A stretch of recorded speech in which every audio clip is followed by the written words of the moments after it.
The pastel balloons and gift towers at Sarah's baby shower created the perfect backdrop for my mother's favorite performance, publicly diminishing me while privately draining my bank account.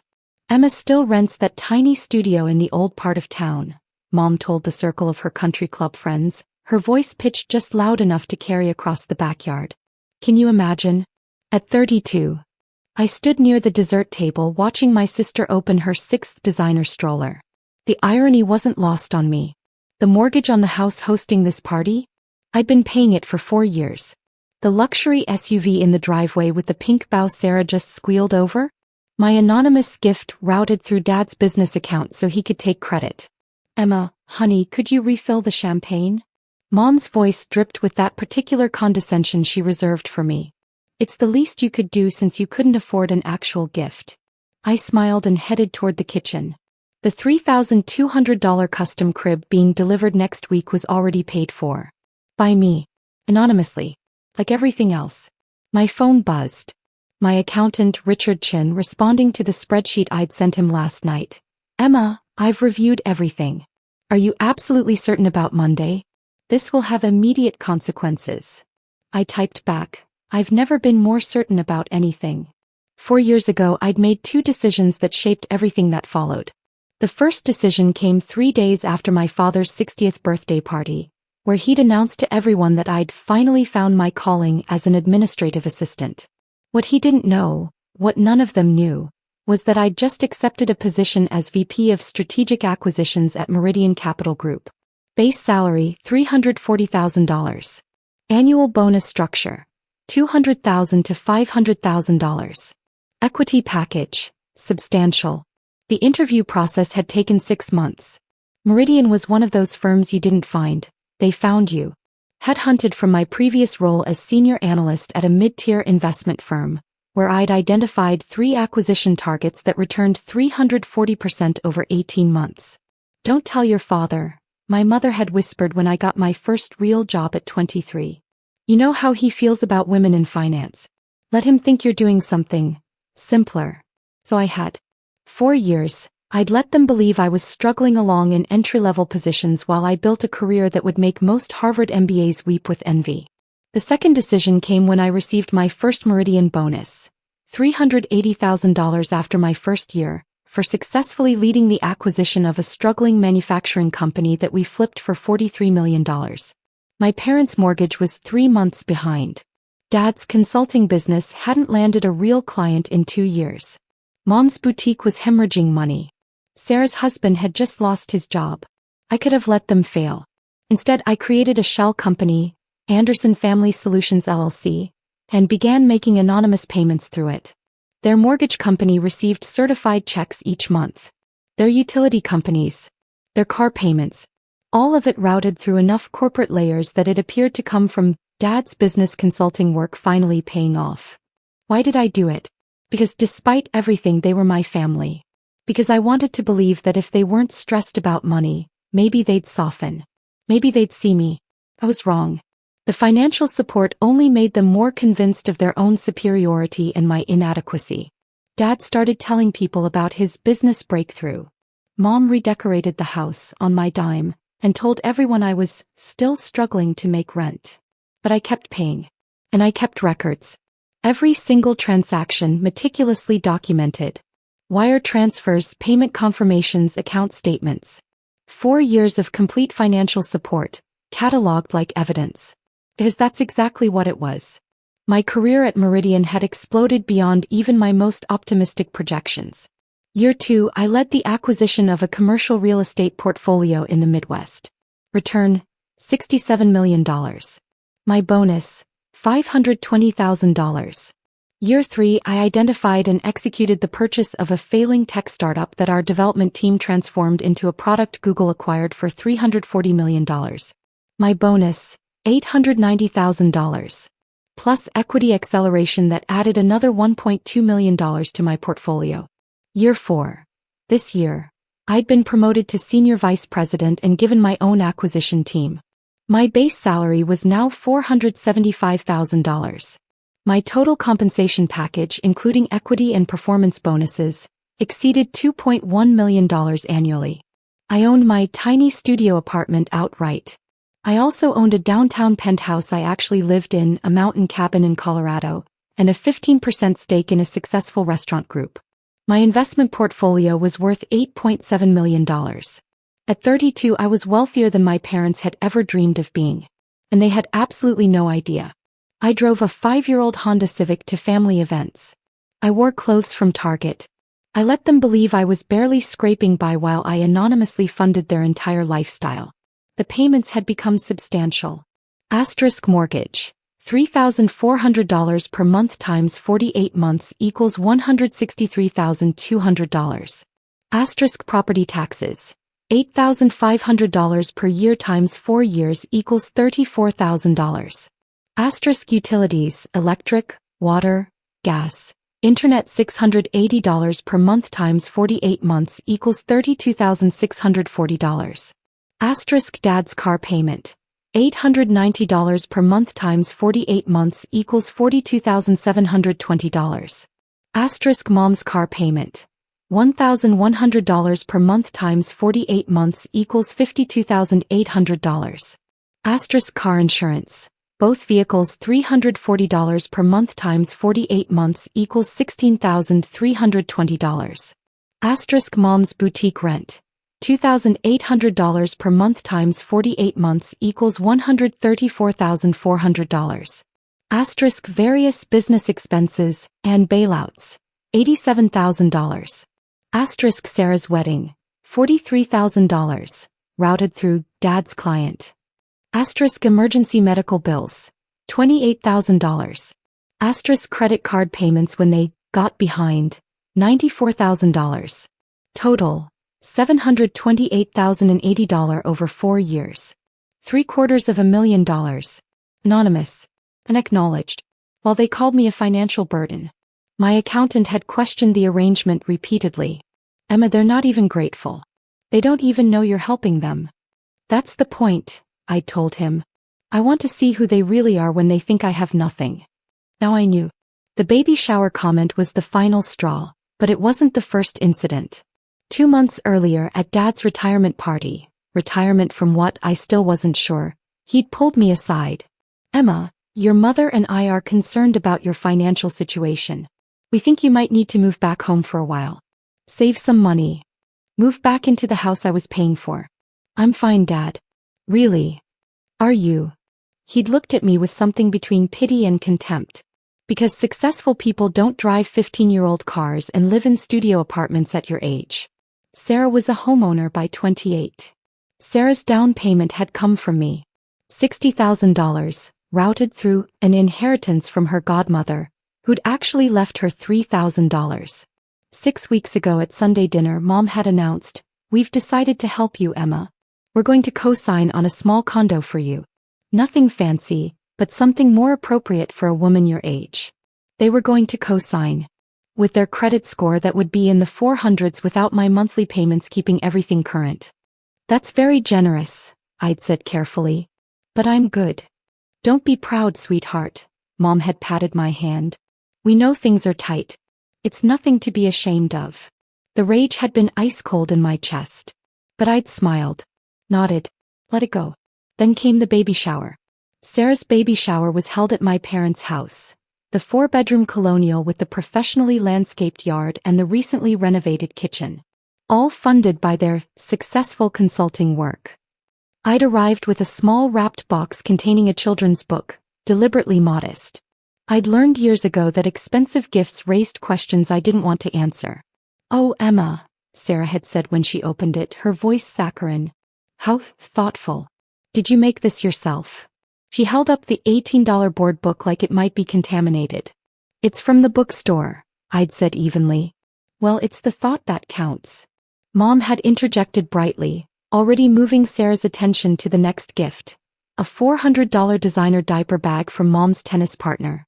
I'd retreated to the dessert table checking my phone. A text from my accountant, standing by for Monday. Documentation is complete. Are you sure? That's when Mom's voice had cut across the yard. Emma still rents that tiny studio in the old part of town. Can you imagine? At 32. I'd looked up to see her holding court with 5 of her country club friends, all of them dripping in jewelry and judgment. Well, not everyone is ambitious, one of them had said just loud enough. She tries, Mom had said with a sigh. She just doesn't have Sarah's business sense. Or her husband's drive. Sarah's husband was unemployed. For the 4th time in 2 years. I knew because I'd seen the job loss letter when I was handling their insurance payments after the last temporary setback. I'd walked toward the house planning to leave quietly. That's when Mom had spotted me. "You can't even afford your own apartment," she'd announced loudly enough that the entire party turned. "How could you possibly contribute to this family?" The backyard had gone quiet. 35 people watching. "Financial burden," Dad had added with a smirk, joining Mom's side. "Always has been." Sarah had laughed. Actually laughed.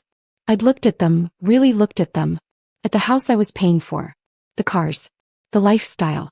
The complete certainty in their eyes that they were better than me. And I'd smiled. "I need to go," I'd said pleasantly. "Congratulations, Sarah." I'd walked to my Honda Civic, driven to my actual penthouse and opened my laptop. Monday morning, 6:47 a.m., I sent the email that would change everything. Richard, execute immediately. 1. Cancel all automated payments to Anderson Family Solutions LLC effective today. 2. Close all accounts associated with Anderson Family Support. 3. Revoke access to the backup credit line, account #XXXX, 7834. 4. Prepare complete financial documentation for all payments made 2021 to 2025. 5. Engage forensic accountant to audit any accounts where my SSN was used. Send notification to their mortgage company, utility providers, and creditors that the anonymous benefactor arrangement has ended. No further payments will be made. Effective immediately. No exceptions. Emma. Richard called me 17 seconds after I hit send. "Emma, once I do this, there's no going back. Their mortgage payment is due in 9 days. Their utilities will start shut-off procedures within 2 weeks. This will be catastrophic for them." "I know. Are you absolutely certain?" I thought about Mom's voice. Financial burden. About 4 years of paying their bills while they mocked my tiny apartment. About $728,080 in support they thought came from Dad's imaginary business success. I've never been more certain about anything in my life. Understood. I'll execute within the hour. Emma. I'm also seeing some concerning irregularities in the credit monitoring. There are accounts I don't recognize showing up associated with your SSN. My blood went cold. What kind of accounts? Credit cards. Store cards. A personal loan. I'm sending it all to forensic review now, but you should prepare yourself. The amounts are significant. How significant? Preliminary. Over $180,000 in credit card debt. In your name. I closed my eyes. Pi parents. That would be my assumption. I'm engaging the forensic team immediately. If this is identity theft, we'll need to involve authorities. Do it. All of it. Tuesday morning, the first automated payment failed to process. Wednesday afternoon, their second mortgage payment bounced. Thursday, the utilities company sent disconnect notices. Friday at 2:47 p.m., my phone rang. I let it go to voicemail. She called again. And again. 12 times in 30 minutes. Finally, a text. "Emma, call me immediately. Emergency." I texted back. "In meetings all day. What's up?" Her response came in seconds. "Our mortgage payment didn't go through. The bank is calling it a critical error. Dad's business account seems to be frozen. We need to talk now." I waited 3 hours before responding. "That sounds stressful. I'm sure Dad's business manager can sort it out." The phone calls intensified. Dad called 17 times. Sarah called. Even Sarah's husband called, which was a first. Saturday morning, I received a group text to the family chat. "Dad, emergency family meeting. Today. 2 p.m. Everyone must attend. Non-negotiable." I responded, "Sorry, I have plans." "Mom, Emma Marie Anderson. This is serious. Our accounts have been frozen. We need everyone here now." Sarah, "God, Emma, can you not be selfish for once?" I turned my phone to do not disturb and went to my Pilates class. Monday morning, 9 days after I'd stopped the payments, Richard called. It's worse than we thought. The forensic accountant has completed the initial review. Emma, they've been committing identity theft for at least 3 years. He sent me the report. I read it in my office, my hands steady despite the rage burning through my veins. Credit cards opened in my name. Asterisk MasterCard, $47,000 balance. Asterisk Visa, $38,000 balance. Asterisk American Express, $52,000 balance. Asterisk Discover, $18,000 balance. Asterisk Store Cards, Nordstrom, Bloomingdale's, etc. $31,000 combined. Personal loan in my name, $67,000. Total fraudulent debt, $253,000. All of it linked back to my parents' address. Purchases ranging from luxury furniture to designer clothes to Sarah's baby furniture.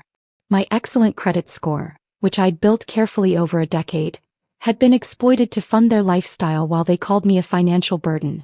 The forensic accountant recommends we involve federal authorities, Richard said carefully. This is felony identity theft. Mail fraud. Wire fraud potentially. The FBI handles these cases. Do it. Emma, these are your parents. These are criminals who stole my identity and destroyed my credit while I was actively supporting them financially. File the reports. All of them. Understood. I'm also preparing a complete accounting of every dollar you've paid on their behalf.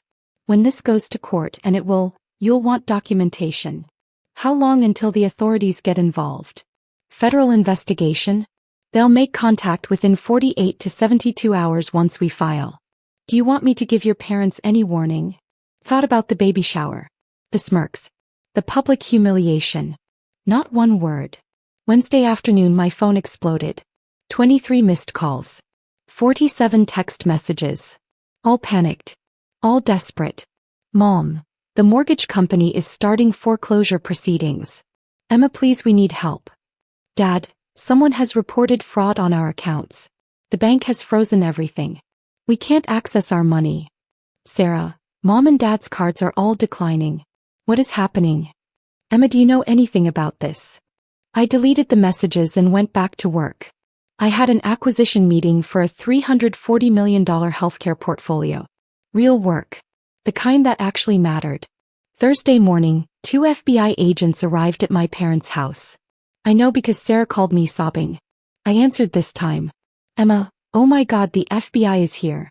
They're asking about identity theft and fraud. They have boxes of documents about credit cards and, Emma, what is happening? I have no idea, I said calmly, reviewing the quarterly earnings report on my second monitor. Why would the FBI be talking to Mom and Dad? They keep asking about you. About your social security number. Emma, did you report Mom and Dad for something? If Mom and Dad did something that requires FBI investigation, that's between them and federal authorities. I need to go, Sarah. I have a meeting. Emma, please. They're talking about prison. About felony charges. Then maybe they shouldn't have committed felonies. I hung up. Friday afternoon my lawyer called. Emma, your parents' attorney has been contacting me. They want to meet. They're in serious trouble. I'm aware. The charges are substantial. Identity theft, mail fraud, wire fraud. We're looking at potential federal prison time. They're claiming they didn't know it was illegal, that they thought as your parents they had the right to. They stole $253,000 using my identity while I was actively paying all their bills. They knew exactly what they were doing. Their attorney is suggesting a family meeting. Mediation. They're willing to admit wrongdoing if you'll consider not pressing charges. No. Emma, I have to advise you. I said no. They had 4 years to treat me with basic human decency. 4 years while I paid every single one of their bills. They chose to call me a financial burden at my sister's baby shower. They chose to commit federal crimes. They can face federal consequences. Understood. I'll communicate your position. Saturday they showed up at my building. My doorman called up. Ms. Anderson, there are 3 people here claiming to be your family. They're quite insistent. Tell them I'm not available. They're saying it's an emergency. Tell them to leave or I'll call the police for harassment. I watched from my penthouse window as building security escorted them out. Mom was crying. Dad looked 10 years older. Sarah was screaming something at the doorman. My phone rang. I answered. Emma. Please, we need to talk. Face to face. Just give us 5 minutes. You had 4 years, Mom. You had 208 weeks. 1,460 days. 35,040 hours. You spent that time calling me a financial burden while stealing my identity and spending $253,000 in my name. You spent it mocking my apartment while I paid your mortgage. You don't get 5 more minutes. Emma, sweetie, there's been a terrible misunderstanding. There's no misunderstanding. I have documentation of every fraudulent account. Every forged signature. The FBI has it all now. This conversation is over. You ungrateful, Dad's voice having grabbed the phone. After everything we've done for you. We raised you. We gave you everything. You gave me nothing. I gave you $728,080 over 4 years. I have the receipts. Literally. Every single transaction, dated and documented. Your mortgage? I paid it. Your cars? I paid them. Your utilities, your property taxes, Mom's failing boutique, Sarah's wedding? All me. Every single dollar. While you called me a financial burden. Silence. That's not possible, Mom's voice distant. Your father's business. Dad doesn't have a business. He hasn't had a real client in 6 years. I know because I've been reviewing the financial statements while my forensic accountant prepared the fraud case. Every dollar you thought came from his consulting breakthrough came from me. Through a shell company I created specifically to support you anonymously. Emma. Dad's voice cracked. Why would you, if you were helping us, why wouldn't you tell us? Because I wanted to see who you really were. When you thought I had nothing, when you believed I was struggling, I wanted to see if you'd show me kindness. Compassion. Basic human decency. I looked out at the city skyline, at my reflection in the floor-to-ceiling windows. Instead, you called me a financial burden at a baby shower. You mocked my apartment that I own outright. You committed identity theft while I was actively supporting your entire lifestyle. You showed me exactly who you are. We can fix this, Mom whispered. We'll pay it all back. Every penny. Please, Emma, they're talking about prison. You can't pay it back. You don't have any money. You never did. The only money you've had for 4 years was mine. And I've stopped sending it. Emma, please. Sarah's voice now. Mom's boutique is closing. The bank is foreclosing on the house. Their cars are being repossessed. You can't just. I did. You all made your choices. Now live with the consequences. I hung up. Blocked all their numbers. Blocked their emails. I had an acquisition to finalize. Real work with real consequences. A $340 million deal that would impact hundreds of employees in multiple communities. My family's crisis wasn't my problem anymore. 30 days later, Richard sent me the final accounting. Their mortgage had gone into foreclosure. Their cars had been repossessed. Mom's boutique had closed. Their credit cards, the legitimate ones, were all in default. The federal charges were proceeding. My parents were facing 3 to 5 years in federal prison for identity theft and fraud. Their attorney was negotiating a plea deal. Sarah had filed for divorce. Apparently, her husband's repeated unemployment combined with the loss of the free housing they'd been living in, my parents' house, was too much stress. My credit report had been corrected. The fraudulent accounts were marked as identity theft and removed from my record. My score had actually improved to 847. I'd received a formal apology letter from their attorney. It was a legal document carefully worded, admitting to nothing while asking for everything. I filed it without reading past the first paragraph. The acquisition had closed successfully. My bonus for the year would exceed $1.4 million. I donated $50,000 to a financial literacy nonprofit. Anonymous, of course. 6 weeks after the baby shower, I received one final message. Not from my family, but from Sarah's ex-husband, Mark. I need you to know something. Sarah's been telling everyone you abandoned the family out of spite. That you were jealous of her success.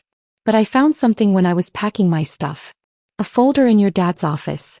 It had all these letters from creditors, bills marked paid, with some company name I didn't recognize. I looked it up.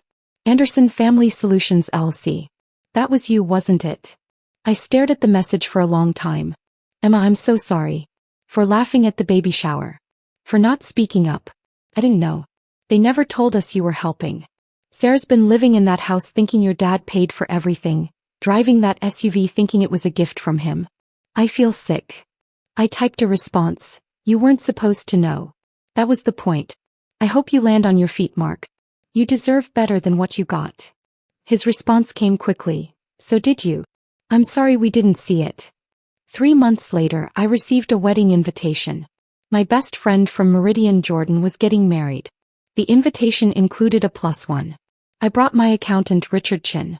Partially because he'd become a genuine friend through this process, but mostly because the look on people's faces when I introduced him as the man who helped me recover from $253,000 in identity theft committed by my parents was incredibly satisfying. At the reception, Jordan's toast included a line that made me tear up. To chosen family. The people who see you, believe in you, and stand with you when biology fails. I thought about the family I'd built. My team at Meridian who'd celebrated my promotions. My neighbors in the building who'd protected me from my parents' harassment. Richard who'd spent countless hours documenting my case. Jordan who'd never once questioned my worth. I'd lost my biological family. But I'd gained something better. People who valued me for who I actually was, not who they wanted to exploit. My phone buzzed. A news alert. Local boutique owner sentenced in federal identity theft case. I didn't open the article. I already knew how it ended. I was free. 1 year later, I received an email from an address I didn't recognize. Emma, it's Sarah. I'm using a new email because I know you blocked my old one. I'm not asking for anything. I just needed you to know that I'm in therapy. Processing a lot. I found the records. All of them. I know what you did. I know what Mom and Dad did. I know what I did. I laughed at that baby shower. I called you selfish. I lived in a house you were paying for and mocked your apartment. I'm not asking for forgiveness because I don't deserve it. But I need you to know, you were right. About all of it. Mom and Dad are in federal prison. I'm living in a 1-bedroom apartment, working retail, raising my daughter alone. And for the first time in my life, I'm not pretending to be something I'm not.